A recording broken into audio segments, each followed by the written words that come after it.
Day 5 of my biggest painting yet. Goal for today is to finish up the rest of this base layer, so let's get this done.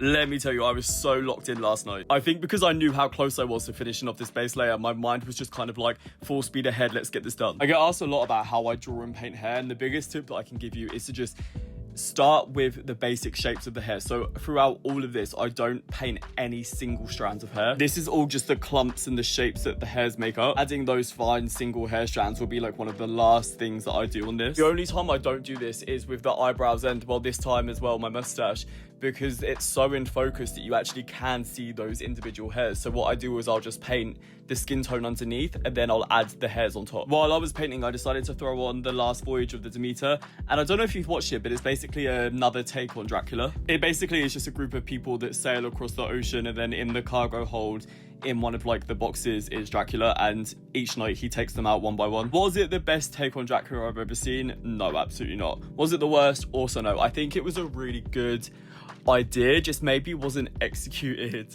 as well as it could have been. I like that they really led into that very like demonic vampire. Like normally whenever we see Dracula, he's really romanticized, and that's kind of for the whole part of his story, but it was nice to see him like really demonic. I think that's why I was so in love with Nosferatu. I mean, that is such a good movie. I fucking love that film. I know I'm going off on a bit of a tangent here, but that movie did not deserve any of the hate that it got. I think maybe because so much of the movie is silent, but that's like the entire point of the story, like, is that she's enchanted by him. You know what? I'm painting a Bleach t-shirt tonight, and that's what I'm gonna watch. 10 out of 10, I can't recommend it enough. This was a pretty long painting session. I think I'd painted for about 4.5 hours, and I did put another movie on, but it was shit, so I'm not gonna give it the time of day. And here you can see what I was talking about earlier, where on the upper lip, I'm just painting the tones of the skin that would go underneath my mustache, because it's gonna be so in focus. By keeping that center of the face in focus, it's telling the viewer's brain, like, that's what we want to focus on. It doesn't matter what you're painting, what you're drawing. If you make whatever you want your viewer to focus on to be super sharp and in focus, automatically their brain will do that work for you. And also, if you go in detail everything, your photo will lack depth and it will just look flat. And with that, this base layer is finally done. I can't tell you how good it feels. This layer feels like it went on for fucking ages.